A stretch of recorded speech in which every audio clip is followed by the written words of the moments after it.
Hello student. तो अब तक हमने पिछले 3 वीडियोज में संविधान की विशेषताएं पढ़ी। 20 विशेषताएं तुम्हारी किताब के अनुसार, ठीक है। उम्मीद करता हूं वो बहुत अच्छे से समझ में आई होंगी, और यदि फिर भी किसी विद्यार्थी के समझ में नहीं आई हैं तो मुझे कमेंट बॉक्स में पूछ सकता है। मैं उस विशेषता को, उस बिंदु को दोबारा से और अच्छा समझाने का प्रयास करूंगा। तो अब हम इस चैप्टर के अंतिम टॉपिक है, सबसे लास्ट टॉपिक है, भारत के संविधान की प्रस्तावना, उसके बारे में पढ़ेंगे। क्या क्या प्रस्तावना की विशेषता हैं, इसमें क्या क्या संशोधन हुए और क्या क्या उद्देश्य हुए। अब आपकी मोबाइल की या कंप्यूटर की स्क्रीन पे 2 प्रस्तावनाएं लिख रही हैं, ठीक है। एक तो ये वाली और दूसरी ये वाली। दोनों ही प्रस्तावनाएं संविधान की हैं। देखो अब क्या है, ये जो प्रस्तावना है ये मूल प्रस्तावना है। कौन सी प्रस्तावना है? मूल प्रस्तावना है। मूल प्रस्तावना जब संविधान लागू हुआ था तब ये लागू हुई थी। जब संविधान लागू हुआ था, कब हुआ था संविधान लागू? 26 जनवरी 1950। तब ये संविधान बना था, तब ऐसी थी। अब ये 42वां संविधान संशोधन किया गया 1976 में। उसके बाद से प्रस्तावना का स्वरूप ये है, ये वर्तमान में है। जो तुम्हारी किताब के सबसे पिछले पृष्ठ पर थी पिछले साल, जो इस साल बुक्स आई हैं, उसमें जो फर्स्ट पेज है उसके जस्ट बाद संविधान की प्रस्तावना दी हुई है। वहाँ आप देख सकते हैं ये की यही प्रस्तावना। तुम्हारी किताब के अंदर भी 2 प्रस्तावना हैं। एक तो मूल प्रस्तावना जो मूल के नाम से, एक संशोधित जो वर्तमान में है, ये वाली संशोधित है। अब देखते हैं दोनों में अंतर क्या है। चलो शुरू करते हैं। तो देखो इस प्रस्तावना की लाइन है, हम भारत के लोग, भारत को, हम देखो यहाँ पे है, ये दिख नहीं रहा है, हम ये, ठीक है।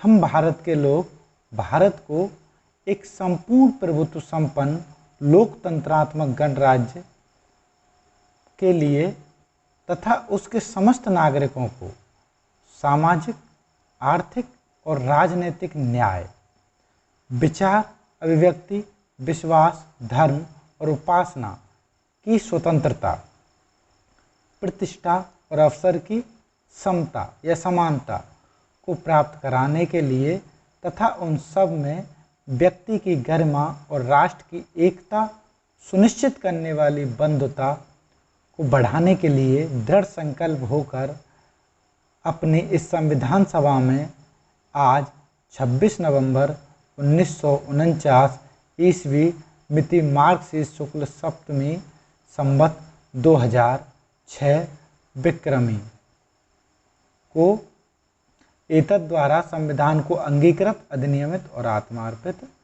करते हैं। आई बात समझ में? अब हम देखते हैं संशोधित प्रस्तावना में क्या है। देखो यहाँ पे दोनों में अंतर करें। हम भारत के लोग भारत को एक संपूर्ण प्रभुत्व संपन्न, कैसा? संपूर्ण प्रभुत्व संपन्न। एक तो ये वाली लाइन है जो, इसको मैं हाईलाइट कर रहा हूँ, सॉरी ये तो पहले से ही थी, ये गलत हो गया हाईलाइट। एक तो ये समाजवादी, ये वाला। दूसरा पंथ निरपेक्ष, ये भी मूल संविधान में नहीं था। इधर देखें तो कहीं भी पंथ निरपेक्ष नहीं था प्रस्तावना के अंदर। लोकतंत्रात्मक गणराज्य था, उसके बाद सब कुछ वो की वही था। सामाजिक, आर्थिक, राजनीतिक न्याय, ये 5 तरह की स्वतंत्रता, विश्वास, अभिव्यक्ति, विचार, विश्वास, अभिव्यक्ति, धर्म और उपासना, 2 तरह की समानता है, प्रतिष्ठा और अवसर की, और ये सब। यहाँ पे ये वाले शब्द हैं, ये भी बाद में जोड़े गए, ठीक है। तो कौन कौन से शब्द जोड़े गए? प्रस्तावना में जोड़े गए आपके जो संविधान संशोधन से जोड़े गए, एक तो समाजवादी शब्द, पंथ निरपेक्ष शब्द और अखंडता शब्द, ये याद रखना मूल संविधान में, और इसमें ये नए शब्द जोड़े गए। अब सब कैसे क्या जोड़े गए चलो बताते हैं। देखो 1976 में 42वां संविधान संशोधन हुआ। मैं पहले भी बता चुका हूँ 42वां संविधान संशोधन अपने आप में बहुत बड़ा था। इसे मिनी संविधान की संज्ञा दी जाती है। संविधान संशोधन को किसकी? मिनी संविधान की संज्ञा दी जाती है इस संविधान संशोधन को। तो 1976 में जब ये संविधान संशोधन हुआ तो इसमें प्रस्तावना में भी परिवर्तन किया गया। इसमें 3 शब्द जोड़े गए। कौन कौन से? समाजवादी, पंथ निरपेक्ष और अखंडता, ये 3 शब्द। ठीक है, तो अभी तक संविधान में की प्रस्तावना में एक ही बार संशोधन हुआ है, 42वां संशोधन, और ये 3 शब्द जोड़े गए हैं, ये याद रखना है तुमको। ठीक है, अब हम पढ़ते हैं संविधान की प्रस्तावना की क्या क्या विशेषताएं हैं। तो उसकी विशेषताएं पढ़ने के लिए हम उसको 3 भागों में बांटते हैं। कितने भागों में? 3 भागों में। आपकी किताब में भी देखो ये दे रखा है, संविधान की मूल प्रस्तावना है, इसके बाद ये संविधान की जो संशोधित प्रस्तावना है, और इसमें लिख भी रहा है 42वें संविधान संशोधन से 1976 में ये चीज़ें जोड़ी गई। ठीक है ना, 3 शब्द जोड़े गए थे। अब संविधान की 3 भाग हैं, 3 भागों में हम अध्ययन करते हैं इसका। जैसे पहला भाग है ये कौन सा? घोषणात्मक। इसमें क्या कर रहे हैं? घोषणा कर रहे हैं। कौन कर रहा है घोषणा? भारत के लोग, इसको पढ़ेंगे। इसके बाद अगला भाग है विवरणात्मक, तीसरा भाग है ये, दूसरा है उद्देश्य भाग। ठीक है, तो पढ़ते हैं पहला भाग। कौन सा भाग? पहले को क्या कहा है? घोषणात्मक भाग।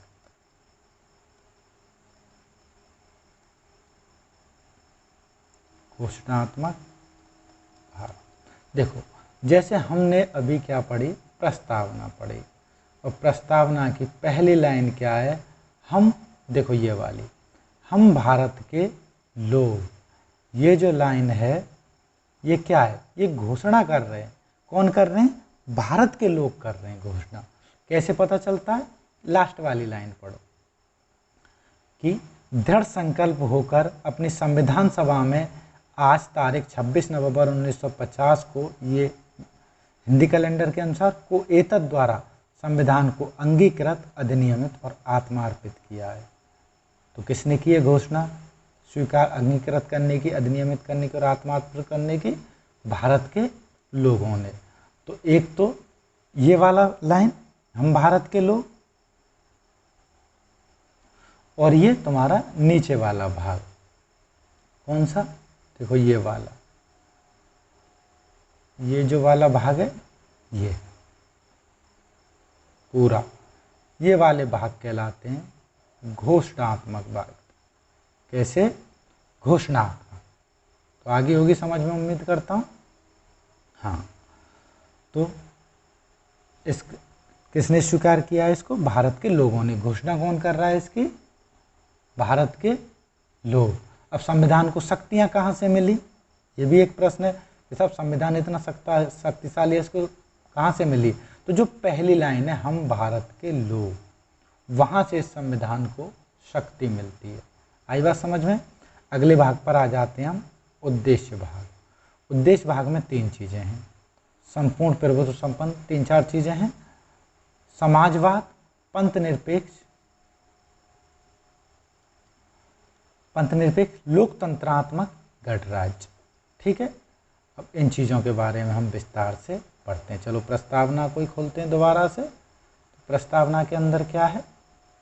देखो यहाँ पे आ जाओ, यहाँ से आगे का, यहाँ से और यहाँ तक का जो है हिस्सा, ये वाला, यहाँ से और यहाँ तक का ये वाला भाग है पूरा उद्देश्य भाग। कौन सा भाग? उद्देश्य भाग। एक एक पर अब हम बात करते हैं ये क्या है। संविधान का पहला उद्देश्यात्मक भाग का पहला लाइन है, संपूर्ण प्रभुत्व संपन्न। हम संविधान की विशेषताओं में भी पढ़ चुके हैं, वो कि वही है सेम टू सेम। फिर भी मैं बता देता हूँ कि भारत जो देश है वो संपूर्ण प्रभुत्व संपन्न है। यहाँ के लोग स्वतंत्र हैं। भारत पर किसी भी दूसरे देश का बिल्कुल भी अधिकार नहीं है। भारत अपनी विदेश नीति बनाने में, अपनी नीतियां बनाने के लिए स्वतंत्र है। तो भारत कैसा देश है? संपूर्ण प्रभुत्व संपन्न। अगले आते हैं समाजवादी। ये भी हमने वहाँ पढ़ा था। भारत का स्वरूप कैसा है? समाजवादी है। ठीक है, कौन सा समाजवाद लिया है हमने यहाँ? लोकतांत्रिक समाजवाद। कौन सा लिया है? लोकतांत्रिक। पहले मैंने बताया था 3 तरीके का समाजवाद होता है। कौन कौन सा? एक तो राजतंत्रात्मक, साम्यवादी, और कौन सा? और अगला है लोकतंत्रात्मक।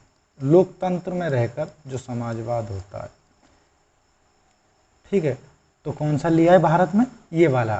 ठीक है, और समाजवाद का उद्देश्य क्या है? आर्थिक और सामाजिक समानता स्थापित करना। ठीक है, आई बात समझ में? तो ये पंथ निरपेक्ष, ये भी 42वें संविधान संशोधन से जोड़ा है। समाजवाद भी 42वें संविधान संशोधन से जोड़ा। तो पंथ निरपेक्षता का मतलब है, वो भी हमने संविधान की विशेषताओं में पढ़ लिया है कि भारत का कोई भी राज्य धर्म नहीं होगा, सभी को धार्मिक स्वतंत्रताएं होंगी, सभी धर्मों को समान रूप से संरक्षण देगा। इसका स्वरूप कैसा होगा? पंथ निरपेक्ष। अगली पे आते हैं लोकतंत्रात्मक गणराज्य। देखो यहाँ 2 चीजें हैं, एक तो लोकतंत्रात्मक, अगला गणराज्य। लोकतंत्रात्मक सब जानते हैं कि भारत कैसा देश है? लोकतंत्र। भारत के अंदर क्या है? लोकतंत्र। ठीक है, तो भारत। और अगला क्या है? गणराज्य है। सब जब लोकतंत्र है तो इसमें गणराज्य लगाने की जरूरत क्या पड़ी? लोकतंत्र भी तो लिख सकते हैं। ठीक है, हाँ, ब्रिटेन है वो लोकतंत्रात्मक गणराज्य नहीं है। अब तुम कहोगे साहब के आपने बताया था 1215 में ब्रिटेन में लोकतंत्र की शुरुआत हो गई थी और ब्रिटेन में लोकतंत्र है। हाँ बिल्कुल, ब्रिटेन लोकतंत्रात्मक देश है, लेकिन लोकतंत्रात्मक गणराज्य नहीं है। क्यों नहीं है वो देखो। ठीक है, क्योंकि भारत के अंदर जितने भी पद हैं, सर्वोच्च पद है भारत का कौन सा? राष्ट्रपति। वो कैसे होता है? जनता द्वारा निर्वाचित। जनता द्वारा निर्वाचित, अप्रत्यक्ष रूप से हो भले, जनता द्वारा निर्वाचित होता है, भले अप्रत्यक्ष रूप से हो। ठीक है, तो लेकिन ये भारत में कोई भी पद वंशानुगत नहीं है, याद रखना ये सब। भारत में कोई भी पद वंशानुगत नहीं है, इसलिए भारत क्या है? लोकतंत्रात्मक गणराज्य। जबकि ब्रिटेन में, जो ब्रिटेन का सर्वोच्च पद है, वहाँ के सम्राट का वो कैसा है? वो पद वंशानुगत है, इसलिए ब्रिटेन क्या है? ब्रिटेन गणराज्य नहीं है। आई मेरी बात समझ में? चलो देखते हैं इसके अंदर क्या है। तो आ जाओ, ये तो मैंने बता ही दिया। इसमें लोकतंत्रात्मक पे मैंने बता दिया क्या है कि यहाँ पे जो जनता है, सरकारें जनता के प्रति उत्तरदायी हैं। जनता क्या है? जनता को संविधान में सामाजिक, आर्थिक, राजनीतिक न्याय दिया गया है। इसके बारे में भी हम अभी पढ़ लेंगे थोड़ी देर में। ठीक है, जब न्याय वाला भाग पढ़ेंगे। बस यहाँ पे ये जानना है, भारत में लोकतांत्रिक व्यवस्था दी है और सरकारें किसके प्रति उत्तरदायी हैं?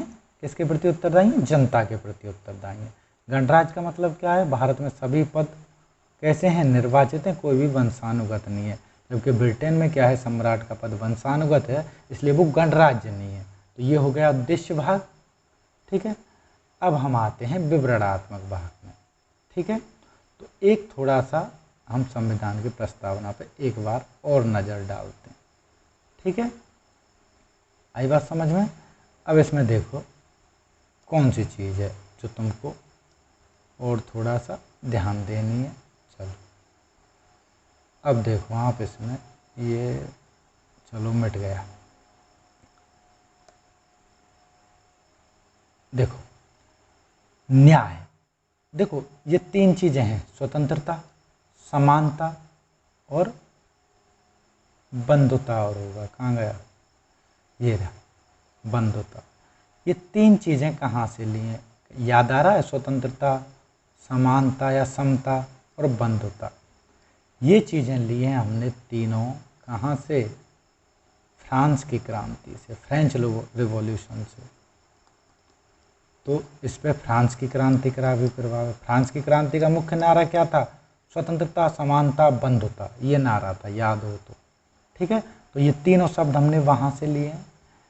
सामाजिक, आर्थिक, राजनीतिक न्याय, ठीक है, ये कहाँ से लिया है?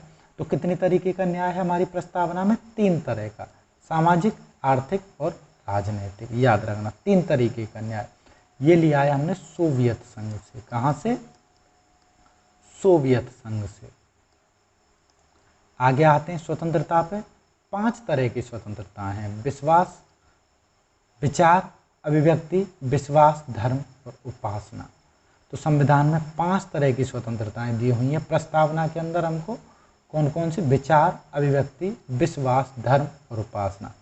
इस बार RA मेंस 2018 का प्रश्न था ये कि संविधान की प्रस्तावना में उद्देशिका में स्वतंत्रता के क्षेत्र को समझाइए। समानता, 2 तरह की समानता की बात की गई है। कैसी? प्रतिष्ठा और अवसर की समानता, याद रखना। कैसी? प्रतिष्ठा और अवसर की। ठीक है, आई बात समझ। और बंधुता कैसी है? बंधुता भी 2 तरीके की है। व्यक्ति की गरिमा एक तो, और दूसरा है राष्ट्र की एकता और अखंडता को सुनिश्चित करने वाली बंधुता। ये याद रखना है। तो याद रखो एक बार, 3 तरीके का न्याय, 5 तरह की स्वतंत्रता, 2 तरह की समानता और 2 तरह की बंधुता। चलो अब आते हैं हम किताब के ऊपर। किताब में क्या है देखते हैं। ये आ गई आपकी बुक और इसमें देखते हैं सबसे पहले ये न्याय। तो 3 तरीके का न्याय है। सामाजिक न्याय। सामाजिक न्याय क्या होता है? देखो, समाज में किसी के भी साथ धर्म, जाति, लिंग, भाषा, क्षेत्र, किसी भी आधार पे, उम्र, जैसे कि बुजुर्गों के साथ होता है, इस तरह का भेदभाव नहीं होना चाहिए। ठीक है, और यदि भेदभाव नहीं होता है, सभी को समान अधिकार मिल रहे हैं समाज में, तो वो क्या है? सामाजिक न्याय की स्थिति है। ठीक है, तो सामाजिक न्याय का अर्थ है कि किसी भी नागरिक को बिना भेदभाव के समानता मिले। जैसे कि लिंग के आधार पर स्त्री पुरुष में भेदभाव हो, नस्ल के आधार पर होता है, जैसे नॉर्थ ईस्ट के लोग हैं वो मंगोलियाड हैं और इधर के प्रोटो ऑस्ट्रेलियाड हैं। वर्ग के आधार पर होता है, उच्च वर्ग, निम्न वर्ग का। धर्म के आधार पर होता है और जातियों के आधार पर होता है। तो ऐसा भेदभाव नहीं होना चाहिए, तो वो सामाजिक समानता आती है। और सामाजिक समानता कैसे आएगी? सामाजिक न्याय से। आगे खूब विस्तार से 3-4 बार आएगा आपकी बुक में और खूब अध्ययन करेंगे इसका। आर्थिक न्याय। सामाजिक न्याय है जैसे जब सामाजिक समानता होगी समाज के अंदर, तो आर्थिक न्याय क्या होगा? आर्थिक न्याय होगा जब समाज के सभी वर्ग, वंचित वर्ग, निचले तबके का वर्ग भी अपनी मूलभूत आवश्यकताओं की पूर्ति कर पाएगा। जब जो भी संसाधन हैं उनका केंद्रीयकरण नहीं होगा। केंद्रीयकरण का मतलब क्या है? जितनी भी जैसे परिसंपत्तियां हैं, जैसे आज़ादी से पहले था, जमीनें किसकी थी? राजाओं की, सामंतों की, जागीरदारों की। कंपनियां किनकी थी? उन्हीं की थी। तो जितना भी जो संसाधन थे वो सब किनके थे? मुश्किल से 5% लोगों के थे। कितने के? 5% लोगों के। तो संपत्ति के अधिकारों का जो संसाधन थे उनका क्या था? केंद्रीयकरण। बाद में किसानों बना दिए मालिक, तो विकेंद्रीकरण हुआ। तो आर्थिक न्याय में क्या है कि जो भी संसाधन है राज्य के, उनका केंद्रीयकरण नहीं होना चाहिए, वो सीमित व्यक्तियों के पास ही नहीं होना चाहिए, उनका विकेंद्रीकरण होना चाहिए। आई बात समझ में? ठीक है, और क्या है कि सभी को अपनी आजीविका प्राप्त करने का, अपनी मूलभूत आवश्यकताओं प्राप्त करने का अधिकार होना चाहिए। ये भी लिख रहा है भौतिक संपत्ति का स्वामित्व ये हो कि इसमें सर्वाधिक हित संभव हो, ऐसा वितरण होना चाहिए। स्त्री पुरुषों को समान कार्य के लिए समान वेतन। ये जब नीति निर्देशक तत्व पढ़ाएंगे जब बताएंगे हम आपको। आई बात समझ में? तो चलो अब हम देखते हैं क्या आपका राजनीतिक न्याय। राजनीतिक न्याय क्या है?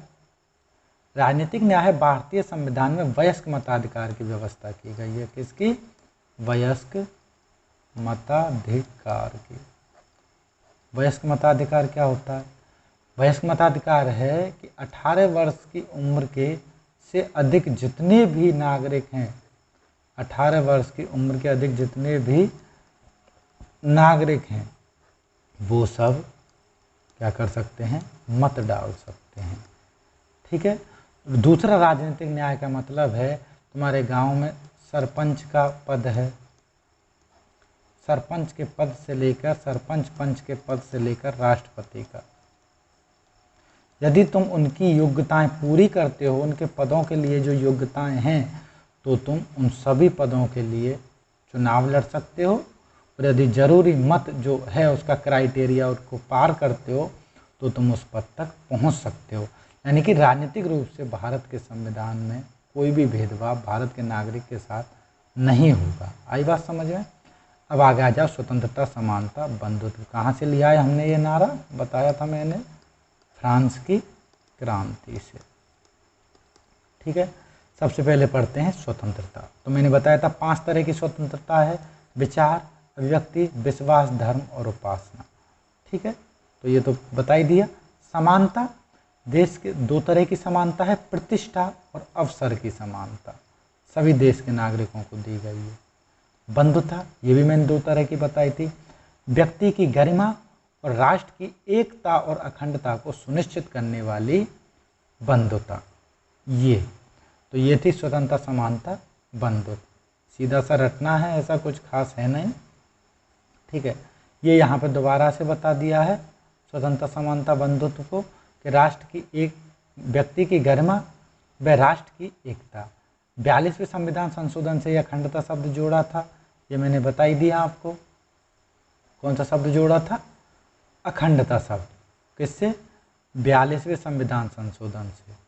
आई बात समझ में?